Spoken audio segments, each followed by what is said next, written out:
El signo y otros conceptos. La identidad de los signos lingüísticos reside en su valor establecido mediante un sistema de relaciones y u oposiciones.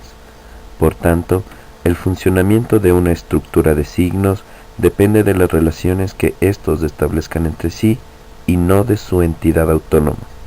El sistema de oposiciones binarias es aplicable a cualquier estructura lingüística, pero también a otros fenómenos comunicacionales, reales o representados, y se hace operativo en el uso de dos formas de lectura, y cada una genera los propios valores.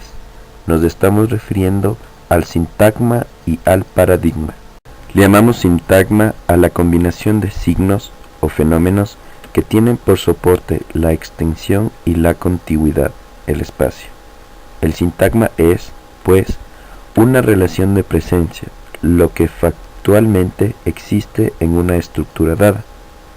En el lenguaje articulado, esta extensión es lineal e irreversible, porque dos o más elementos lingüísticos no pueden ser pronunciados al mismo tiempo. El valor de cada término depende de su relación con los que le preceden y con los que le siguen. Así, en la lengua española, los sintagmas se reflejan en la sucesión de los términos. Por ejemplo, en la frase "los tiranos destruyen la democracia", cada palabra es un sintagma, pero también es sintagma la oración entera, puesta en relación con la oración anterior y la frase posterior, dentro de un texto mucho más amplio. En resumen, el sintagma es una combinación de signos en una misma cadena lineal, como acabamos de mostrar que sucede con las palabras, las oraciones y los elementos de un texto lingüístico. Los sintagmas constituyen el eje horizontal de una estructura, y cada uno de ellos es parte integral de su sentido en un determinado momento. Una secuencia cinematográfica es un sintagma de imágenes. Cada una de ellas integra el sentido de esa estructura secuencial. El segundo plano es el de los paradigmas. Se habla de paradigma cuando hay referencia a un modelo o estructura teórica que explica a un conjunto de elementos que tienen entre sí algo en común. Ese algo en común es precisamente un modelo referencial que conecta en profundidad a grupos de signos o de fenómenos diversos, culturales, comunicativos, sociales, etc. Saussure denominó relaciones asociativas a los paradigmas lingüísticos.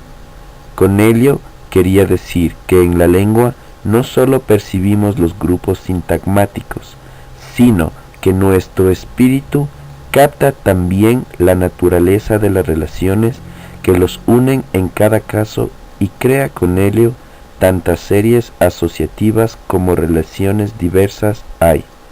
Por ejemplo, si escuchamos diversas poesías, podemos percibir que todas ellas están relacionadas por un único esquema poético o por un modelo fónico común de rimas.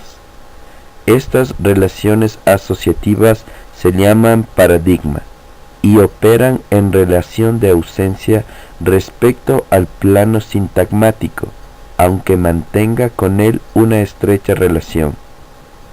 Otro ejemplo de paradigma lingüístico consiste en percibir en una cadena sintagmática términos que poseen una misma raíz: informar, información, informe, informática. Vemos, pues, que en la cadena de sintagmas que ordenan una determinada estructura, el paradigma emerge como el eje vertical que orienta uno o más sentidos de dicho conjunto. Los estudios del signo ocuparon un puesto central en la lingüística. Por eso no podemos menos que citar a Ferdinand de Saussure, uno de los pioneros que se dedicó a analizar este tema. De él se derivaron numerosos estudios posteriores. Para Ferdinand de Saussure, el signo es una unidad lingüística que tiene dos caras. una sensible llamada significante. Puede ser acústica, los sonidos de las palabras, o bien visual, letras de la escritura, pero siempre es algo material. Otra es inmaterial, la idea o concepto evocado en nuestra mente y se llama significado. Saussure cita como ejemplo la palabra árbol. El significante es la forma física del término, mientras que el significado es el concepto mental de árbol. En el curso de lingüística general, Saussure explica que el signo lingüístico está constituido por un significante y un significado. Saussure considera que el significado es el contenido del significante, es aquello a lo que apunta o refiere el significante. Por lo tanto, cualquier palabra, tomemos por ejemplo árbol nuevamente, es del significante que apunta al significado, es decir, a la representación o concepto mental de lo que es un árbol. El significante es el grupo que designa algo, mientras que su significado es lo designado. En la teoría de Saussure está presente el carácter arbitrario que tiene la relación de sentido común que usualmente hacemos entre significante y significado. Saussure devela que esa es una relación completamente arbitraria. No hay una correspondencia biunívoca entre significantes y significados. El significante es diferencial. Lo que significa no está determinado por su significado, sino que por los límites, por las fronteras diferenciales que se pueden o se puedan establecer con otros significantes. El significado es el contenido mental que le es dado a este signo lingüístico, es decir, es el concepto o idea que se asocia al signo en todo tipo de comunicación, como es el contenido mental. Este depende de cada persona, ya que cada una le asigna un valor mental al significado. Pero, por convención, este significado debe ser igual para realizar una comunicación óptima. Saussure analizó el significado en términos del signo lingüístico, que a su vez involucraban la idea del significante designador y el significado designado. El significante era el sonido de la expresión lingüística. Por otra parte, el objeto o concepto significado es el contenido o imagen mental asociado con ese sonido. El signo lingüístico es esencialmente la relación entre el significante y lo significado. Los signos lingüísticos en sí mismos solo existen por oposición a otros signos. Lo que significa murciélago tiene significado solo porque no es un gato, una pelota o un niño. Es decir, el significado solo puede existir cuando existe una pluralidad de cosas significadas o polisemia.